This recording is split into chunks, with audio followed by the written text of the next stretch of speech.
Karena manusia ini memiliki kemampuan sumber daya manusia yang akan digunakan dalam sebuah organisasi, kemudian memiliki fungsi tertentu sebagai aset, dan kemudian dilatih untuk dikembangkan kemampuannya. Itulah sumber daya manusia. Artinya, proses peramalan yang sistematis yang menghubungkan kebutuhan sumber daya manusia sebuah perusahaan atau organisasi dengan rencana strategisnya. Maka kemudian sumber daya manusia yang kita sebut sebagai tenaga kerja itu harus memadai, kompeten, berkualitas untuk mencapai tujuan organisasi. Itulah sumber daya manusia. Oke, sampai di sini ada yang mau ditanyakan?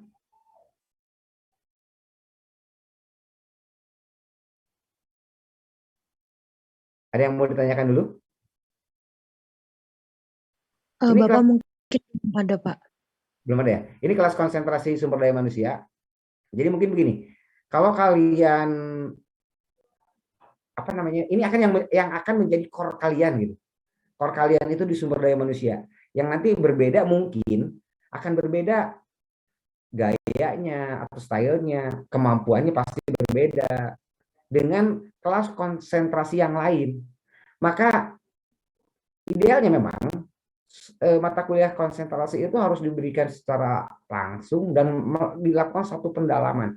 Kalau nanti kalian kuliah S1 atau S2, S3 lah, S3 kalau S3 itu. S3 itu lebih banyak dosennya daripada mahasiswanya.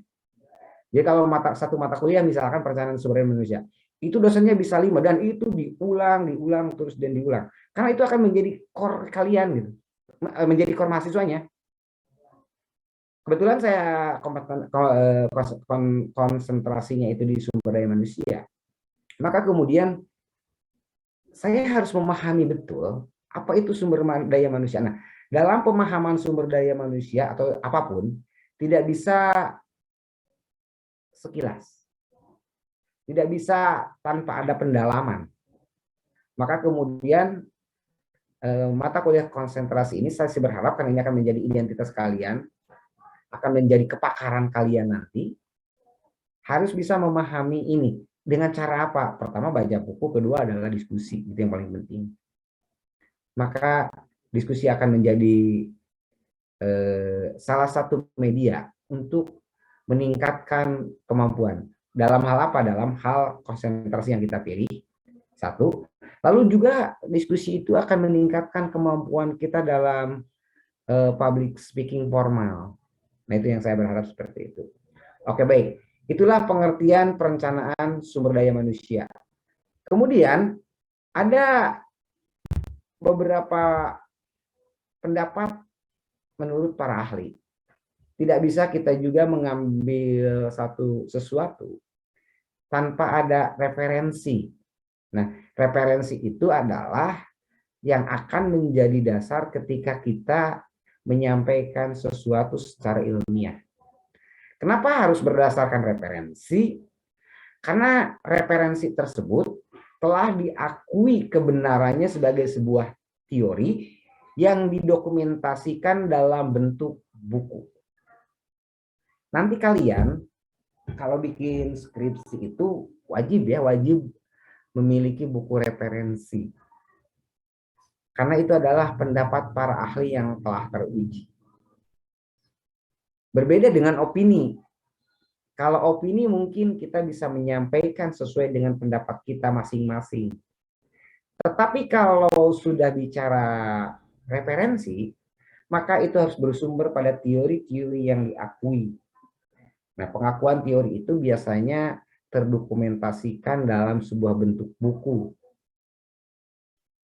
Jadi, pentingnya kita memiliki buku itu adalah untuk referensi kita.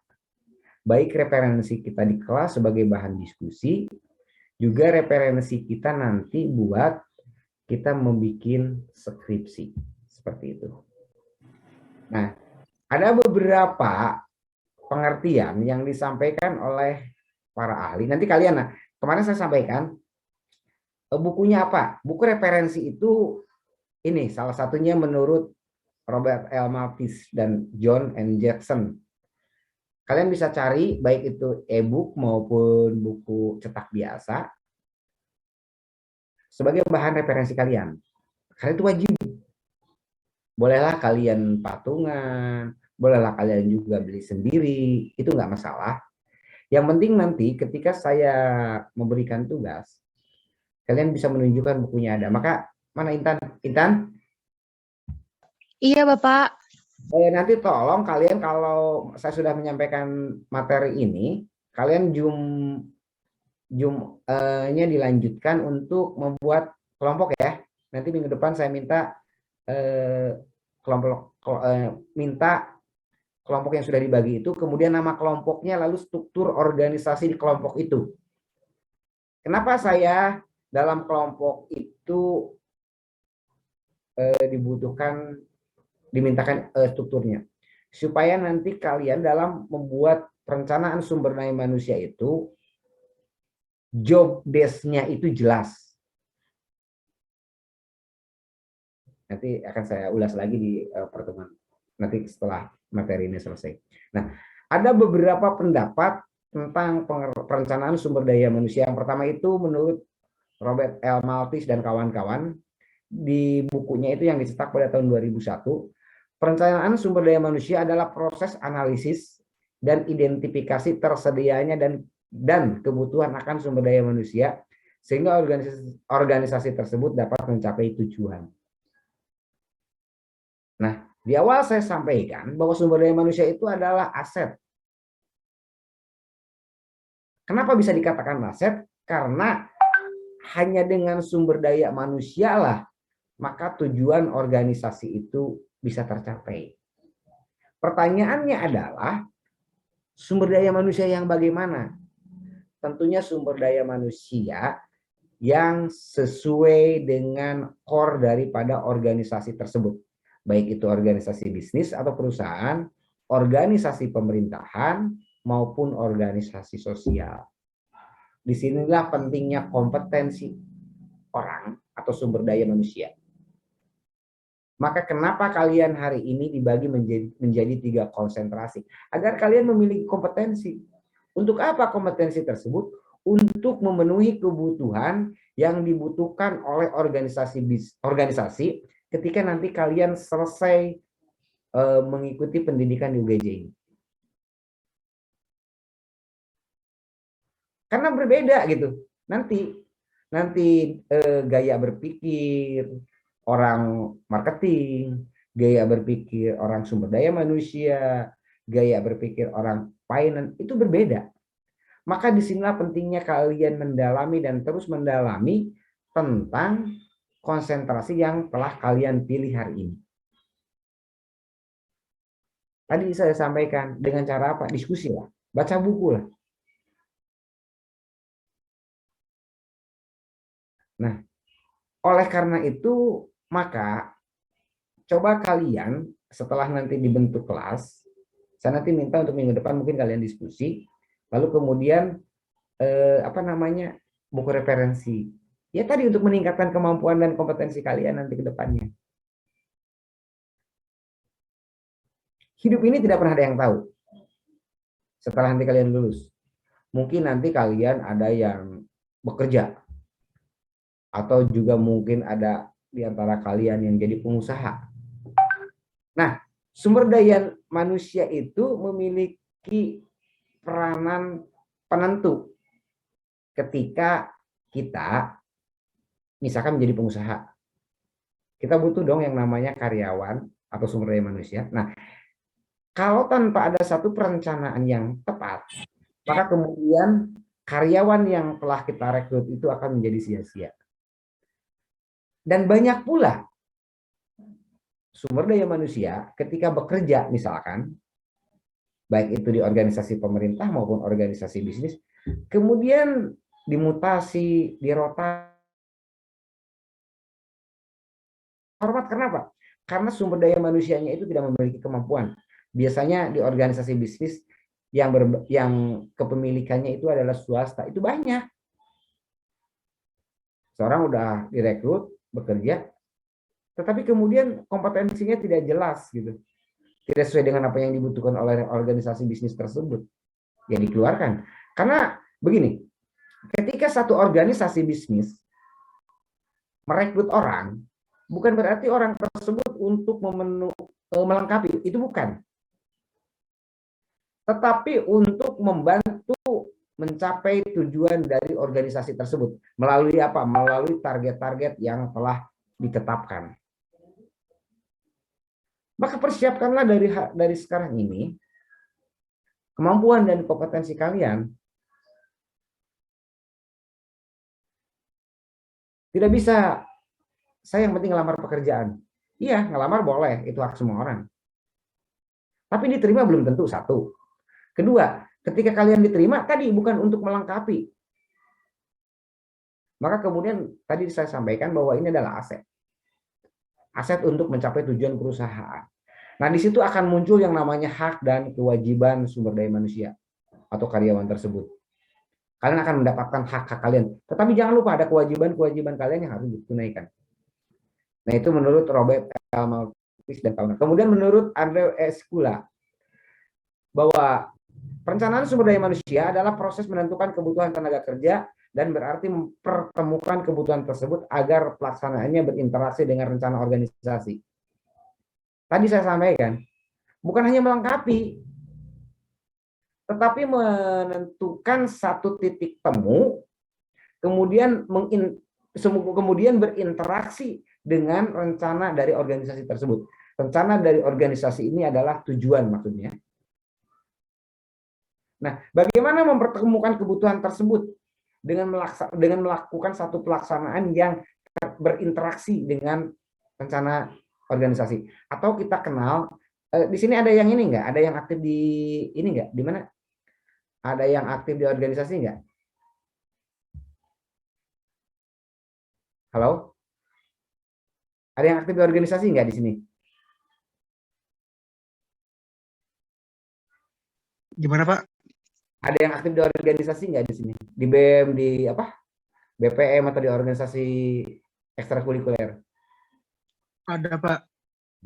Nah, biasanya aktivis-aktivis ini pola pikir dan lain berbeda dengan yang tidak aktivis. Kenapa? Karena didewasakan, dididik, dibiasakan oleh lingkungan organisasi. Siapa tadi Herian? Herian aktif di mana? Yang DPM, Pak.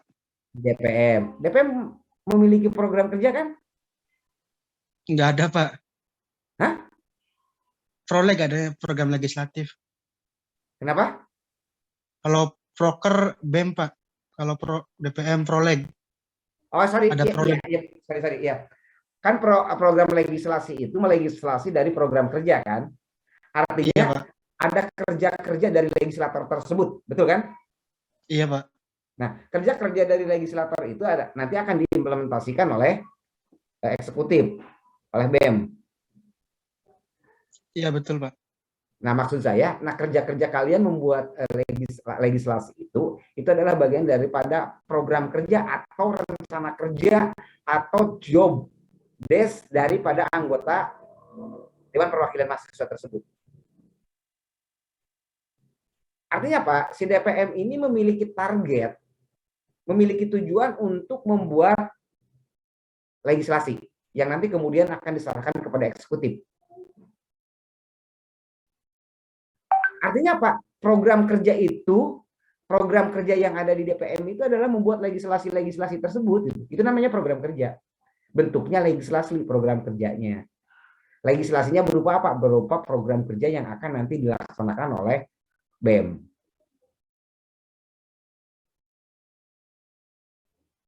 Nah, Herianda, waktu Anda sebagai anggota DPM, apa yang Anda lakukan? Ya, paling ya rapat, sidang gitu, Pak. Nah, itu kerja-kerja kan? Atau kerja kan itu? Kerja-kerja kalian di DPM kan? Iya, Pak. Oke. Pertanyaan saya, Anda pada waktu itu sebagai apa? Anggota atau ketua? Anggota komisi atau ketua? Sekjen, Pak. Oh, sekjen daripada DPM. Oke.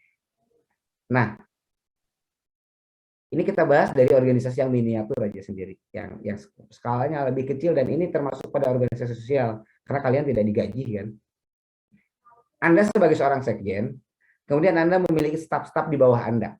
Ketika staf-staf Anda di bawah itu tidak bisa bekerja, tidak bisa atau tidak memiliki kemampuan untuk melaksanakan tugas-tugasnya agar tercapai tujuan daripada organisasi tersebut, saudara melakukan hal apa?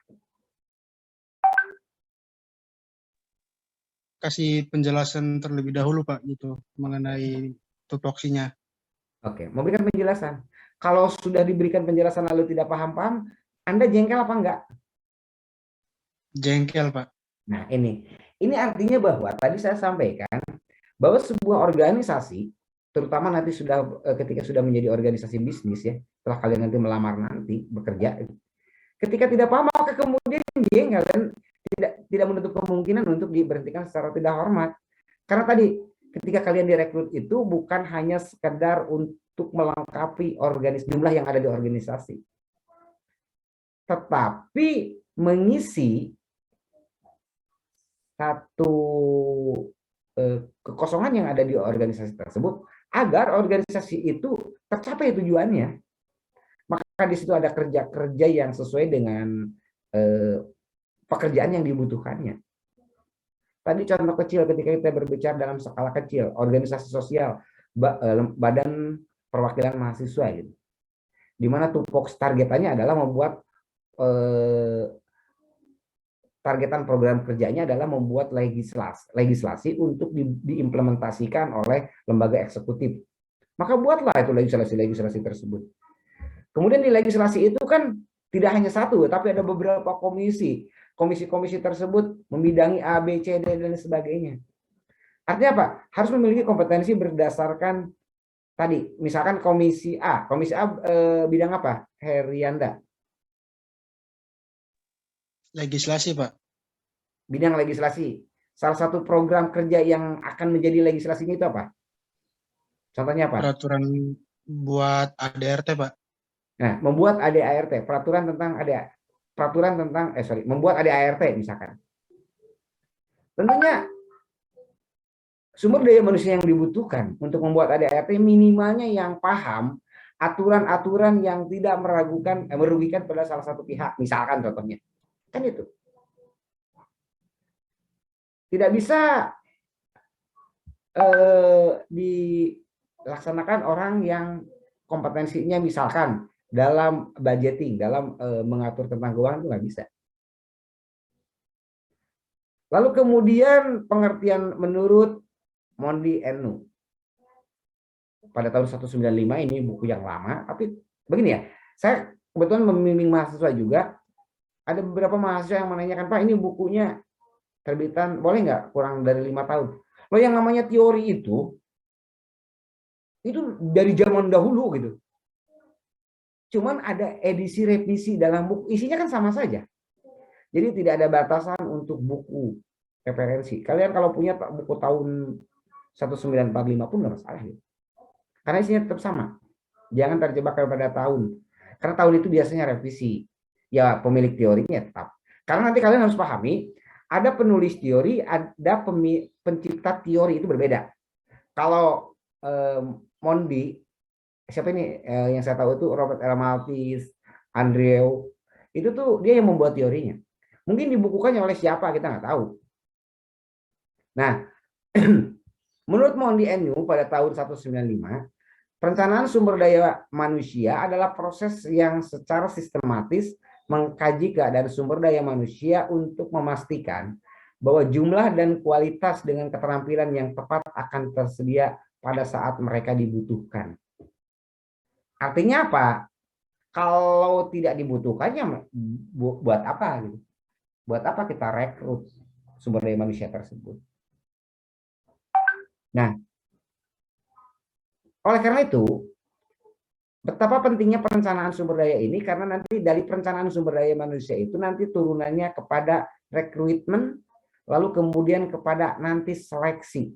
Artinya, ujung tombak sebuah organisasi bisa mencapai tujuannya ketika si owner, si divisi sumber daya manusia atau human resource-nya itu memiliki perencanaan ketika mau melakukan rekrutmen. Nah, kemudian pengertian selanjutnya menurut William B. Welter dan Kate Dev, perencanaan sumber daya manusia adalah perencanaan yang sistematis untuk meramalkan kebutuhan pegawai, demand, dan ketersediaan, supply. Mungkin hari ini di kita,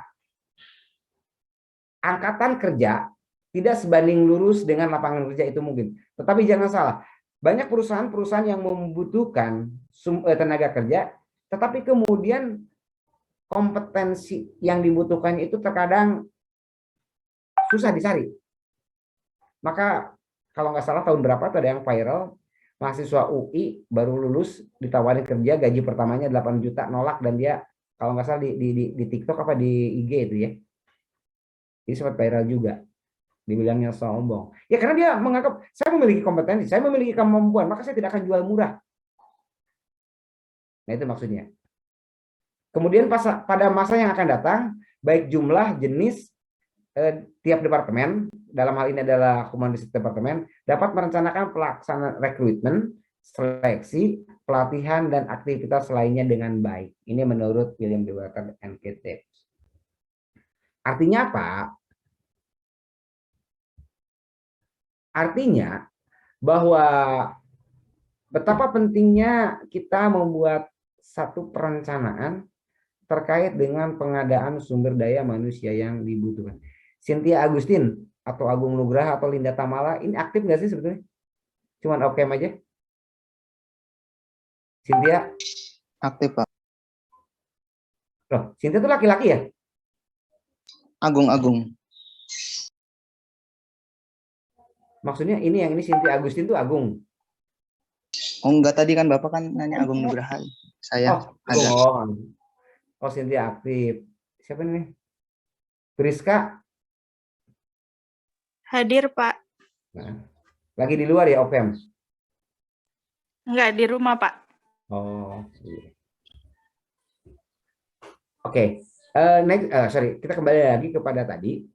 Mungkin saya materi tidak akan terlalu banyak, tapi bagaimana kalian mendalami dari materi-materi yang saya sampaikan?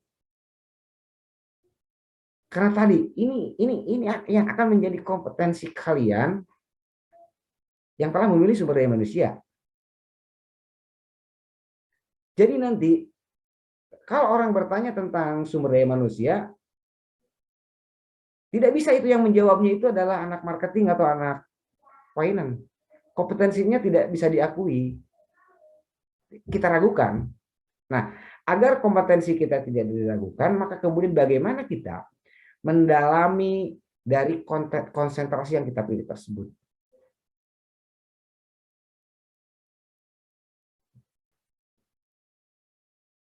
Oke, baik. Sementara mungkin materi dari saya dicoba sekian. Saya tadi sampai mana? Intan tuh? Oh, Intan. Iya, Bapak. Kita dibagi kelompok, kemudian kelompok itu dinamain, kemudian ditulis saja nanti disampaikan ke teman-teman kalian. Kemudian dibikin struktur dari mulai struktur atas sampai kepada struktur bawah. Lalu kemudian tiap-tiap kelompok wajib memiliki buku. Itu tugasnya. Nanti minggu depan sebelum kita bahas materi yang lain, saya minta dari kalian dulu yang ngomong, bukan saya dulu. Artinya apa? Mendiskusikan kembali materi yang tadi saya sampaikan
Satu pokok bahasan berdasarkan buku yang dimiliki